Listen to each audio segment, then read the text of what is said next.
श्री स्वामी समर्थ. अनंत कोटी ब्रह्मांड नायक राजाधिराज योगीराज अक्कलकोट निवासी सद्गुरू श्री स्वामी समर्थ महाराज की जय. अवधूत चिंतन श्री गुरुदेव दत्त.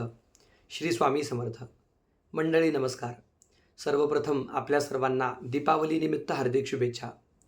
आज हा व्हिडिओ घेऊन येण्यामागचं कारण असं आहे, आज धनत्रयोदशी आहे हे आपल्या सर्वांना माहीत आहे, परंतु आज विविध प्रकारचे महान योग तयार झालेले आहेत, जे अनेक लोकांना माहीत नाही आहेत. त्या योगाचा सर्वांना लाभ घेता यावा किंवा ही माहिती आपल्यापर्यंत पोचावी या भावनेतून हा व्हिडिओ तयार केलेला आहे. व्हिडिओ शेवटपर्यंत पहा, अत्यंत उपयुक्त माहिती आपल्याला पाहायला मिळेल. सर्वप्रथम धनत्रयोदशीच्या निमित्ताने आपण लक्ष्मी कुबेर पूजन करतो, धनाची पूजा करतो किंवा जे व्यावसायिक लोक असतात ते वही खरेदी करतात, वही पूजन करतात. त्याचप्रमाणे आज सर्वात महत्त्वाचं म्हणजे यमदीपदानाला विशेष महत्त्व आहे.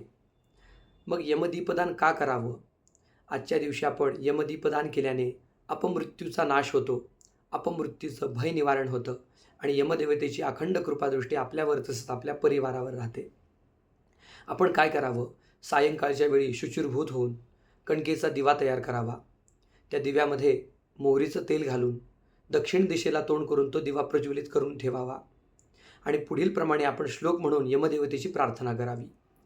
मृत्यूनाम पाशदंडाभ्याम कालेन श्यामयासह त्रयोदश्याम दीपदाना सूर्यजः प्रतिताम मम. हा श्लोक म्हणून यमदेवतेची मनोभावाने प्रार्थना करावी. यमदेवतेच्या कृपाशीर्वादाने अपमृत्यूचा नाश होतो. त्याचप्रमाणे आज त्रिपुष्कर नावाचा एक महान योग आलेला आहे. या योगावर आपण एखादी गोष्ट केली किंवा एखादं चांगलं कर्म केलं तर त्याचं 3 पट आपल्याला फळ प्राप्त होतं. हा योग वर्षातून फक्त 2 वेळेला येतो आणि अत्यंत महत्त्वपूर्ण हा योग आहे आपल्यासाठी. या योगाचा आपण लाभ कसा घेऊ शकतो? या योगावर आपण काय करावं? तर आजच्या दिवशी आपण सोनं, चांदी किंवा आभूषण खरेदी करू शकता. या योगाच्या प्रभावाने वारंवार आपल्या जीवनामध्ये सोने खरेदी करण्याचा योग येऊ शकतो. त्याचप्रमाणे आपण आजच्या दिवशी दानधर्म करू शकता. दान केल्याने आपल्या जीवनातील कष्ट दुःख निवारण होतात, गरीब जीवांचा आत्मा सुखावतो आणि आपल्याला त्यांचे आशीर्वाद प्राप्त होतात.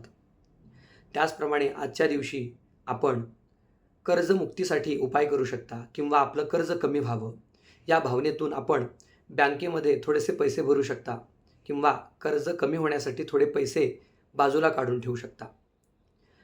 परंतु आजच्या दिवशी आपण कटाक्षाने या गोष्टी टाळायच्या आहेत. त्या पुढील प्रमाणे आजच्या दिवशी आपण शक्यतो वादविवाद टाळावे, कोर्ट कचेरी अशा गोष्टी आपण दूर ठेवाव्यात. कारण या योगावर जर अशी कोणती गोष्ट झाली तर त्याचे 3 पट आपल्याला नक्कीच फळ प्राप्त होतात, मग ते चांगले असो किंवा वाईट असो. या दिवशी आपण शक्यतो दुष्कर्म करू नये, वाईट कर्म करू नये, नाहीतर आपल्या जीवनामध्ये 3 वेळेला किंवा वारंवार असे अनुभव येऊ शकतात. त्याचप्रमाणे आज भौमप्रदोषही आहे. भौमप्रदोष हा कर्जमुक्तीसाठी अत्यंत महत्त्वपूर्ण आहे. भौमप्रदोषाच्या दिवशी जर आपण भक्तिभावाने भौमप्रदोष व्रत केलं किंवा महादेवांची सेवा केली तर आपलं कर्ज लवकर कमी होतं. मग आपण काय करावं?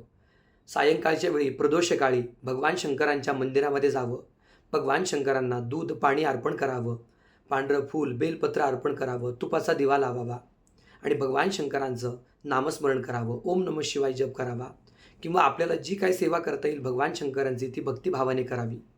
आजच्या दिवशी आपण मंगळ ग्रहाची पण उपासना करू शकता, कारण मंगळ ग्रह हा कर्जाचा कारक ग्रह आहे. आपण मंगळ ग्रहाचा जप करू शकता. याने कर्जमुक्ती शीघ्र प्रमाणात होते. तसेच आजच्या दिवशी धन्वंतरी देवाचा जन्म झालेला आहे किंवा धन्वंतरी जयंती आहे. मग धन्वंतरी देव नक्की कोण? तर हे भगवान विष्णूंचे अंश आहेत किंवा भगवान विष्णूंचं स्वरूप आहे. जेव्हा समुद्र मंथन झालं होतं त्या समुद्र मंथनातून हे देव उत्पन्न झालेले आहेत. मग या देवाची उपासना का करावी? विशेष स्वरूपाने ही देवता आरोग्याची देवता आहे. वैद्यकीय क्षेत्रामधील जे बंधू भगिनी असतील, डॉक्टर बंधू भगिनी असतील, त्यांनी विशेष स्वरूपाने धन्वंतरी देवतेची उपासना पूजा करावी. याने सर्व रोग निवारण होतात आणि आपल्या कार्याला यश येतं.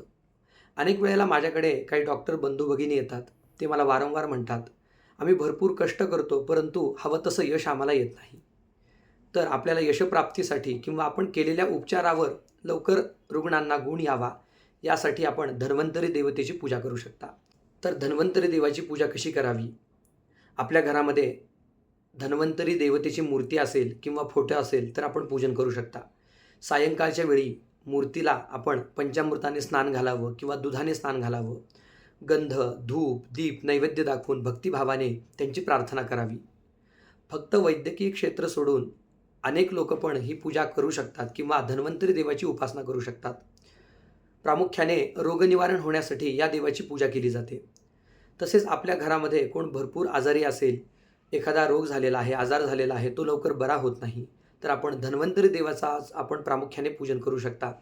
धन्वंतरी देवाच्या कृपाशीर्वादाने रोगनिवारण होतील. त्याचप्रमाणे आज गुरुद्वादशी आहे. गुरुद्वादशीनिमित्त आज आपण गुरुचं पूजन केलं किंवा गुरूंचं नामस्मरण केलं, उपासना केली, तर त्याचं आपल्याला भरपूर प्रमाणामध्ये फळ मिळेल. गुरूंची कृपादृष्टी आपल्यावर होईल आणि जीवनामध्ये सुखसमृद्धी प्राप्त होईल.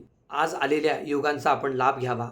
भगवंताची सेवा उपासना करावी, दानधर्म करावा, जीवनामध्ये सुखसमृद्धी प्राप्त करून घ्यावी. श्री स्वामी समर्थ.